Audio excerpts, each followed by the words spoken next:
রাস্তা থেকে কুড়িয়ে পাওয়া এক অদ্ভুত পাথরটি মেয়েটি মূর্তির চোখের ভেতর বসিয়ে দিল। মনে হলো যেন কোনো গোপন যন্ত্র সক্রিয় হয়ে গেছে। হঠাৎ মূর্তির মুখ থেকে একটি লম্বা কাঠি পোকা বেরিয়ে এলো। মেয়েটি যখন বিস্ময়ে হতবাক, ঠিক তখনই তার মা তাকে দ্রুত গাড়িতে উঠতে তাড়া দিলেন। গন্তব্যে পৌঁছানোর পর মেয়েটি অবাক হয়ে দেখল সেই অদ্ভুত পোকাটিও তাদের পিছু নিয়ে এসেছে। এক মহিলা তাকে নিয়ে গেল একটি ভাঙাচোরা গোলক ধাঁধার সামনে। প্রবেশদ্বারের খিলানের উপরে ঝুলছিল ভেড়ার শিংওয়ালা একটি পাথরের মূর্তি। কৌতূহলী মেয়েটি আরো ভেতরে যেতে চাইলে হঠাৎ এক দাসী তাকে থামিয়ে দিল। দাসী বলল, ভেতরে শুধু পাথর আর ধ্বংসাবশেষ ছাড়া কিছুই নেই, এমনকি সেখানে ঢুকলে পথ হারিয়ে ফেলারও ভয় আছে। অগত্যে মেয়েটিকে ফিরে আসতে হলো। সেদিন গভীর রাতে হঠাৎ অদ্ভুত এক শব্দে তার ঘুম ভেঙে যায়। দেখে দিনের সেই রহস্যময় পোকাটি আবারও তার কাছে এসেছে। মেয়েটি একটি বই বের করে বইয়ের ছবির দিকে ইশারা করে জিজ্ঞেস করলো, তুমি কি কোনো পরী? পোকাটি যেন তার কথা বুঝতে পারলো। মুহূর্তের মধ্যে সেটি ছোট্ট মানুষের আকৃতির এক পরীতে রূপ নিল। শরীর ঝাঁকিয়ে কয়েকবার ডানা নেড়ে সে জানালার বাইরে উড়ে গেল।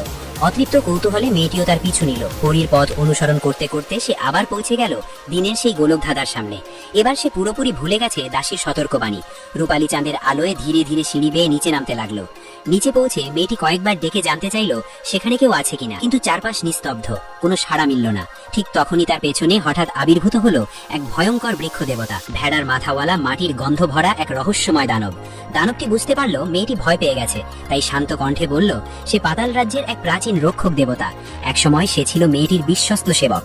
মেয়েটির বাবা ছিলেন পাতাল রাজ্যের রাজা, মা ছিলেন চাঁদের দেবী, আর মেয়েটি নিজেই সেই পাতাল রাজ্যের হারিয়ে যাওয়া রাজকুমারী। তার নাম মোয়ানা। রাজকুমারী মানুষের পৃথিবীর নীল আকাশ আর সাদা মেঘের প্রতি ভীষণ আকৃষ্ট ছিল, তাই সে গোপনে পাতাল রাজ্য ছেড়ে মানুষের জগতে চলে আসে।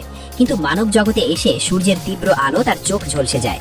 কথাগুলো বলেই বৃক্ষ দেবতা জানালো সেই ঘটনার পর থেকেই মেয়েটি তার নিজের স্মৃতি হারিয়ে ফেলেছিল। মেয়েটি এসব কিছুই বিশ্বাস করতে পারছিল না। সে অবিশ্বাসের সুরে বলল, তুমি বললেই আমি রাজকুমারী হয়ে যাব নাকি? তখন বৃক্ষ দেবতা শান্তভাবে বলল, তোমার বাম কাঁধে কি চাঁদের আকৃতির একটা জন্মদাগ আছে? ওটাই সবচেয়ে বড় প্রমাণ। মেয়েটি হতবাক হয়ে গেল, কারণ তার বাম কাঁধের সত্যি একটি চাঁদের মতো জন্মদাগ ছিল। কিন্তু এই অদ্ভুত প্রাণী সেটা জানলো কি করে? তার মনে সন্দেহ জাগলো, তাহলে কি সত্যি সে মানুষের জগতে হারিয়ে যাওয়া সেই রাজকুমারী? এরপর বৃক্ষ দেবতা তাকে জানালো গোলক ধাঁধার প্রবেশদ্বার খুলে আবার পাতাল রাজ্যে ফিরতে হলে পূর্ণিমার আগেই তাকে বইয়ের নির্দেশ মেনে 3টি কাজ সম্পন্ন করতে হবে। একথা বলে সে মেয়েটির হাতে একটি রহস্যময় বই তুলে দিল আর সতর্ক করে বলল, শুধু একা থাকলেই বইটি খুলবে, তখনই এর ভেতরে তোমার করণীয় প্রকাশ পাবে। মেয়েটি অধীর আগ্রহের সঙ্গে সঙ্গে বই খুলে দেখলো, কিন্তু ভেতরে একটিও লেখা নেই। কিছুক্ষণ পর যখন সে স্বাভাবিক হলো, দেখলো বৃক্ষ দেবতা ইতোমধ্যেই অদৃশ্য হয়ে গেছে। পরদিন গোসলের সময় সবাই এর চোখ এড়িয়ে মেয়েটি লুকিয়ে রাখা বইটি আবার বের করলো। এবার বই খুলতেই বিস্ময়কর ভাবে ভেতরে লেখা ফুটে উঠলো। বইয়ের নির্দেশ অনুযায়ী বাড়ির কাছেই তাকে খুঁজে বের করতে হবে একটি শুকিয়ে যাওয়া বিশাল গাছ।